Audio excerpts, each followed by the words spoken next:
Loki, the god of mischief and occasional anti-hero, and your friendly neighborhood Spider-Man.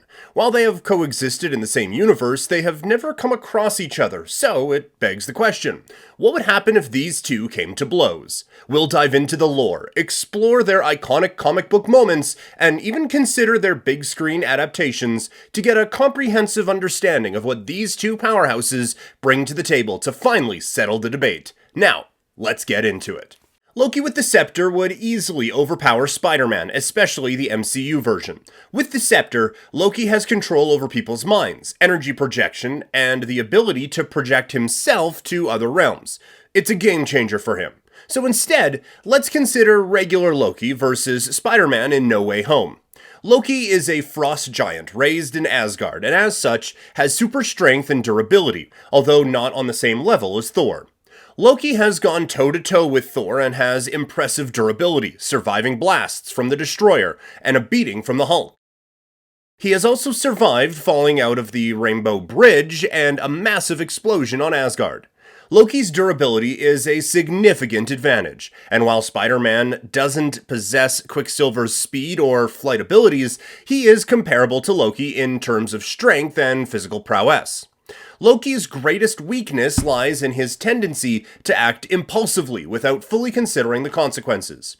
His mischievous nature often leads to making enemies, such as when he played a prank on Sif by tampering with her hair. In Thor: The Dark World, you might remember that in a fit of anger over his imprisonment, Loki provides crucial information to the Dark Elf curse, resulting in the death of his own mother. So, he does have a tendency to be short-sighted. As the question of Loki's mortality is concerned, he has experienced temporary deaths but has managed to return.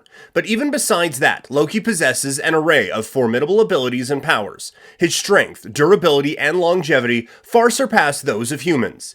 As the most powerful sorcerer in Asgard, Loki's magical repertoire includes astral projection, shape-shifting, hypnosis, pretty much anything you could do. But Loki's magic, including his ability to clone himself and turn invisible, could pose a challenge. It still does not compare to Peter's Spidey sense. This ability to let him feel oncoming danger long before it even occurs. But what makes this so deadly is that his Spidey sense is deeply interlinked with his super speed and insane reaction time. So, the spider sense might counteract some of those tactics, even if they aren't fully developed yet. Peter is incredibly versatile, and his advanced physiology gives him better speed and proprioception. He has been known to take on and defeat opponents like Black Panther, Falcon, and even Captain America with relative ease, mostly because of his super fast reflexes. You might have heard the phrase, "It's not the size of the dog in the fight, it's the size of the fight in the dog." Which one of these characters has the tenacity to keep pushing their limits to fight?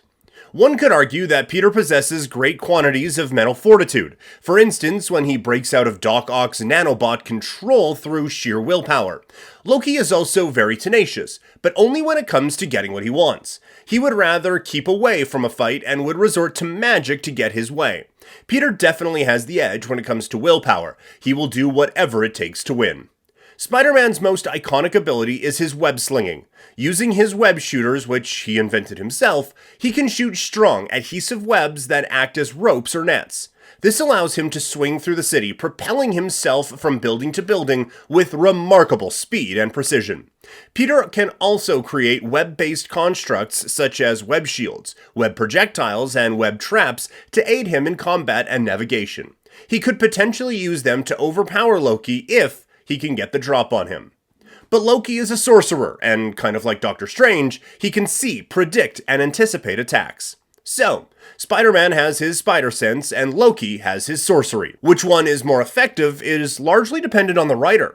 Loki is a master of illusion, but that may not be enough to shield him from the spider sense, which would take away his element of surprise. This might give Spider-Man an opening if he went on the offensive.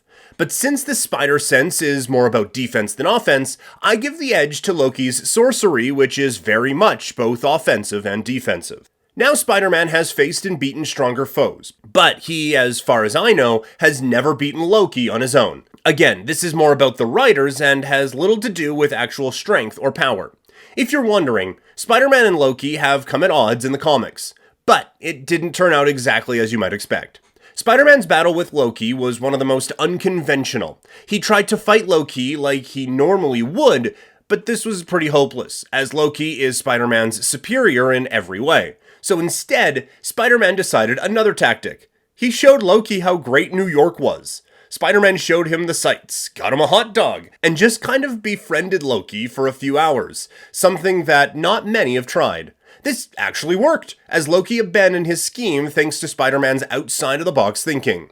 It wasn't a normal win, but it still was pretty impressive.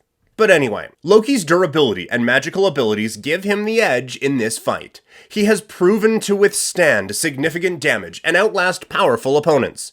Spider-Man's durability is impressive, surviving a head-on train collision.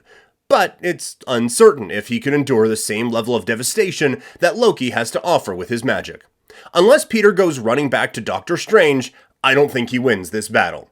But yeah, that's just my take on the fight. What do you guys think? Do you think that the God of Mischief would stand a chance against the Webhead? Let us know what you think in the comments. And while you're down there, consider subscribing for more content like this, and as always, thanks for watching.